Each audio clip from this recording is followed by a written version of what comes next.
किट्टू चिड़िया अपनी गाड़ी में पेड़ पौधे बेचा करती थी। एक दिन किट्टू चिड़िया नैना चिड़िया को फल का पेड़ बेच रही थी। तभी किट्टू के पास कालू कौवा और रानी कौवी भी आ गए। किट्टू, तुम मुझे ये वाला पेड़ दे दो। रुको रुको भाई, ऐसे कैसे? ये वाला पेड़ तो हम लेंगे। रानी कौवी नैना ने तुमसे पहले ये वाला पेड़ मांगा है, मैं ये पेड़ नैना को दूंगी। रानी कौवी ने बोल दिया तो बोल दिया, अब तो ये वाला पेड़ हम ही लेंगे। कालू कौवा और किट्टू में पेड़ को लेकर झगड़ा होने लगा। रुको, तुम दोनों झगड़ो नहीं। किट्टू, ये वाला पेड़ कालू कौवा को दे दो। किट्टू ने कालू कौवा को पेड़ बेच दिया। नैना, तुम ये वाला पेड़ ले लो। ये कैसा पेड़ है? इसमें तो लकड़ी भी नहीं है। कालू कौवा नैना के पेड़ की मजाक लेने लगा। कालू भैया हंसो नहीं, ये केले का पेड़ है। फिर किट्टू अपने पेड़ बेचकर वहां से चली गई। नैना और कालू कौवा ने अपने अपने पेड़ बो दिए। वर्षा ऋतु का समय था, जिस कारण धीरे धीरे कालू कौवा और नैना के पेड़ बड़े हो गए। नैना चिड़िया अपने पेड़ की अच्छे से देखभाल करती, उसमें समय पर पानी डालती और उसका ध्यान रखती। उधर कालू कौवा आलसी था, कभी कभार अपने पेड़ में पानी डाल आता। एक दिन तेज दोपहर का समय था। गोलू बेटा, तुम तेज धूप में घर से बाहर ना जाना, मैं पेड़ को पानी पिलाकर आती हूँ। ठीक है मम्मा, जब तक आप नहीं आती मैं अपने खिलौनों से खेलूंगा। कालू जी, आपने तो 2 दिन से पेड़ में पानी नहीं दिया, अब दे आइए। अरे कौवी, इतनी तेज धूप में मैं बीमार हो जाऊंगा। अगर पेड़ को एक और दिन पानी नहीं मिलेगा तो वह सूख नहीं जाएगा। कालू जी, आपका पेड़ आप जाने। नैना अपने पेड़ को पानी पिला रही थी और पेड़ पानी पीता हुआ काफी खुश था। उधर कालू कौवा का पेड़ पानी ना मिलने के कारण उदास था। क्या हुआ पेड़ भैया, तुम उदास क्यों हो? मेरे मालिक कालू कौवा ने मुझे 2 दिन से पानी नहीं पिलाया, प्यास के कारण मेरे प्राण निकल रहे हैं। पेड़ भैया, आप दुखी ना हो, मैं आपको अभी पानी पिला देती हूँ। नैना ने कालू कौवा के पेड़ को पानी पिला दिया और पेड़ के चेहरे पर पानी पीते ही मुस्कान आ गई।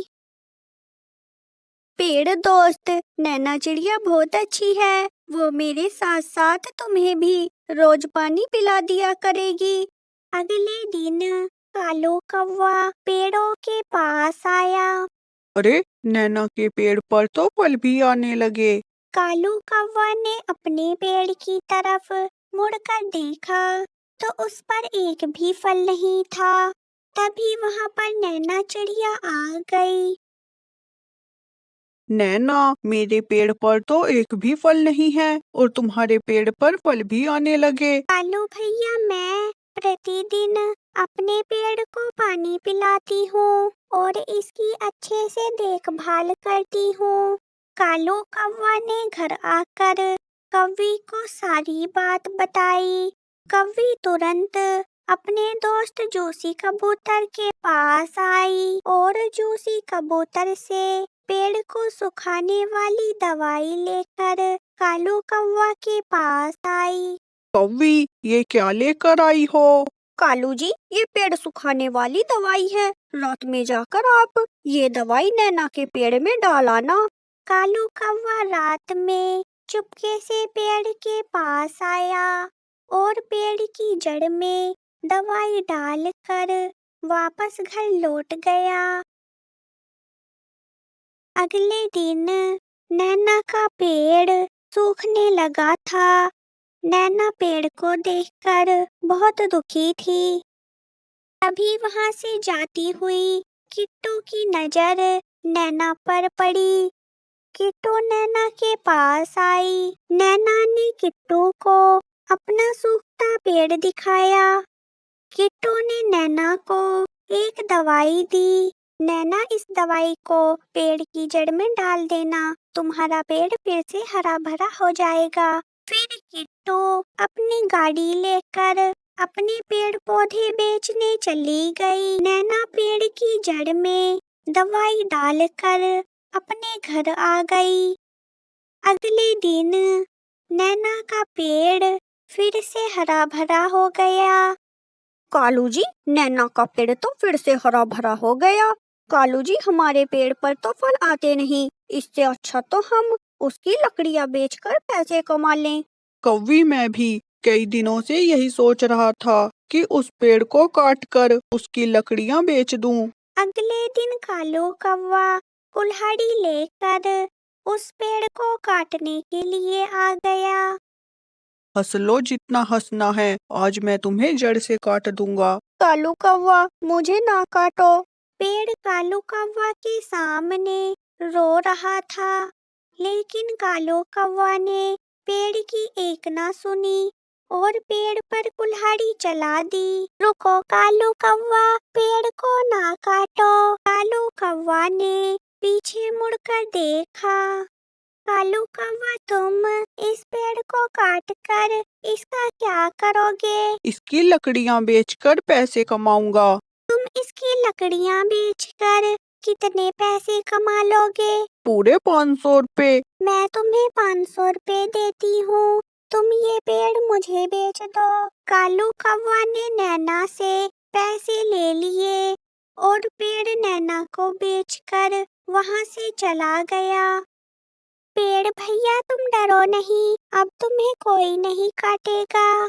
नैना, मैं एक जादुई पेड़ हूँ। मैं कालू कौवा को फल ना देकर उसकी परीक्षा ले रहा था, लेकिन कालू कौवा अपनी परीक्षा में फेल हो गया। नैना, तुमने आज मुझे कालू कौवा से बचाकर साबित कर दिया कि तुम एक अच्छी चिड़िया हो। तभी जादुई पेड़ पर खूब सारे तरह तरह के फल लग गए। नैना, ये सब फल तुम्हारे हैं।